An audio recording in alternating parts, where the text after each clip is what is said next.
ఊడల మర్రి భయంకర రహస్యం. రాత్రి 11 గంటలు. ఆకాశం నల్లగా మారిపోయింది. గ్రామంలోని ప్రతి ఇంట్లో దీపాలు ఆరిపోయాయి. కాని ఊరి చివరలో ఉన్న పాత మర్రిచెట్టు దగ్గర ఎవరో ఉన్నట్టు అనిపించింది. ఆ మర్రిచెట్టు ఊరిలో చాలా ప్రసిద్ధి. దాని క్రింద ఎవరు ఆగినా మరుసటి రోజు వారు రోగపడుతున్నట్టు, మరికొంతమంది మృతి చెందినట్టు పాత కథలు చెప్తుంటారు. అయినా కొందరు నమ్మరు. కాని ఆ రోజు రాత్రి గ్రామానికి చెందిన రమేష్ ఆ చెట్టు దగ్గర నుండి వెళ్లాల్సిన అవసరం వచ్చింది. రమేష్ కాలేజీ నుండి ఆలస్యంగా ఇంటికి వస్తున్నాడు. స్నేహితుడి బర్త్డే పార్టీకి వెళ్లి ఇంటికి వచ్చేస్తున్నాడు. అసలు ఆ మార్గంలో రావొద్దని అమ్మ చెబితే వినలేదు. ఊడల మర్రి చెట్టు గురించి అబద్ధాలే, ఇలాంటి మూఢనమ్మకాలపై నమ్మకం లేదు అంటూ స్నేహితుల ముందు అహంకారంగా చెప్పాడు. తన బైక్తో చెట్టు దగ్గరికి చేరుకున్న రమేష్ బైక్ సడెన్గా ఆగిపోయింది. చాలా ప్రయత్నించినా స్టార్ట్ కాలేదు. అప్పటికే గాలి గట్టిగా వీచింది. చెట్టు ఆకులు శబ్దం చేస్తూ ఊగుతున్నాయి. చుట్టుపక్కల ఎవరూ లేరు. ఒక్కసారిగా వణుకుపోయాడు. అప్పుడే ఓ పక్షి చప్పుడు చేసింది. అది చిన్న విషయమ్మే. రమేష్కి గుండెదడ పెరిగింది. ఇంకా ప్రయత్నించేందుకు కిందకి దిగాడు. తను బైక్ స్టార్ట్ చేయడానికి కిందకి వంగినప్పుడు వెనుక ఎవరో ఉన్నట్టు అనిపించింది. మెల్లగా తల తిప్పి చూశాడు. ఒక నీడ, మబ్బుల మధ్యన చీకటి కంటే చీకటిగా. రమేష్ గుండె గట్టిగా కొట్టుకుంది. వెంటనే తన బైక్ తీసుకుని పరుగెత్తాలనుకున్నాడు. కాని కాళ్ళు కదలడం లేదు. తన శరీరం గడ్డకట్టినట్టయింది. అయినా అతను నెమ్మదిగా వెనక్కి తిరిగి చూశాడు. మర్రి చెట్టు కింద తెల్లని చీర కట్టుకున్న ఓ ఆకృతి. తల తిప్పింది. కళ్ళు ఎర్రగా మెరుస్తున్నాయి. రమేష్ నోట మాట రాలేదు. ఆ ఆకృతి నవ్వింది. ఎంత సాహసమో! నన్ను ఎవరూ చూసేందుకు రావటంలేదు. నువ్వెందుకు వచ్చావు అని అనేసరికి రమేష్ భయంతో మాట రాక మౌనంగా ఉన్నాడు. ఆ ఆకృతి ముందుకు వచ్చింది. చేతిని పైకి లేపింది. రమేష్ కళ్ళు మూసుకున్నాడు. ఆ తరువాత ఏం జరిగింది? రమేష్ కళ్ళు మూసుకున్నాడు. గుండె ఆగిపోతుందేమో అని అనిపించింది. ఆ ఆకృతి తన వైపుగా వచ్చి నెమ్మదిగా ముట్టుకుంటుందేమో అనుకుంటుండగానే ఓ చల్లటి గాలి తాకింది. ఒకసారి మెల్లగా కళ్ళు తెరిచాడు. ఎదుట ఎవరూ కనిపించలేదు.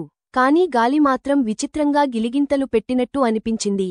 ఆకర్షణలా ఒక బలమైన శక్తి తనను చెట్టు వైపు లాక్కెళ్తోంది.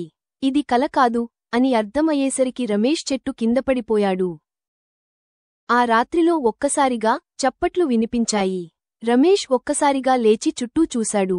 ఎవరూ లేరు. కానీ చెట్టు వెనుక నుంచి ఓ సడిలాంటిది వచ్చింది. అక్కడ ఓ ఆత్మ నిలబడి ఉంది. ఆమె చీర గాలి వేగంతో ఎగిరిపోతోంది. కాళ్ళు నేలకు తాకట్లేదు. రమేష్ నోట మాట రాలేదు. ఆమె నెమ్మదిగా ముందుకు వచ్చింది. కళ్ళు ఎర్రగా మెరుస్తున్నాయి. నోట మూల నుండి రక్తం జారుతున్నట్టు ఉంది. రమేష్ మాటాడటానికి ప్రయత్నించాడు కాని గొంతు బిగుసుకుంది. ఇప్పుడు నీ వంతు. నువ్వూ నాతోనే ఉండాలి. ఆమె ఒక్కసారిగా రమేష్ వైపు గెంతింది. అంతలోనే ఒక గట్టిపాటి గళం వినిపించింది. దయచేసి ఆగు. రమేష్ కళ్ళు పెద్దవిగా చేశాడు. చెట్టు కింద మరో పెద్దాయన ఉన్నారు. ఆయన చేతిలో పెద్ద నిమ్మకాయ ఉంది. కళ్లల్లో శక్తి మెరుపులు. ఆ ఆత్మ ఒక్కసారిగా ఆగిపోయింది. ఇది నీ స్థలం కాదు అని ఆ పెద్దాయన మంత్రాలు చదవడం మొదలుపెట్టాడు. రమేష్కి అసలు ఏం జరుగుతోందో అర్థం కాక గుండె అదిరిపోయేలా కొట్టుకుంటోంది. ఆ ఆత్మ భయంతో అరవడం మొదలుపెట్టింది. ఆ పెద్దాయన మంత్రాలు చదవడం కొనసాగుతూనే ఉన్నాడు. చెట్టు దగ్గర గాలులు ముసిరిపోయాయి. ఆ ఆత్మ భయంకరమైన కేకలు వేస్తోంది. అయ్యో లేదు, నేను పోను, నన్ను విడిచిపెట్టండి. రమేష్కు భయంతో గుండె ఆగినట్టు అనిపించింది. ఆత్మ వెనుక రహస్యం. ఆ పెద్దాయన మంత్రాలతో పాటు నిమ్మకాయను చెట్టుపై విసిరాడు. ఒక్కసారిగా ఓ పెను శబ్దం. ఆ ఆత్మ తల్లడిల్లి వెనక్కి వెళ్ళిపోయింది. అయితే అప్పుడు పెద్దాయన రమేష్ వైపు తిరిగి మృదువుగా అన్నాడు. ఇది ఊడల మర్రి చెట్టు రహస్యం.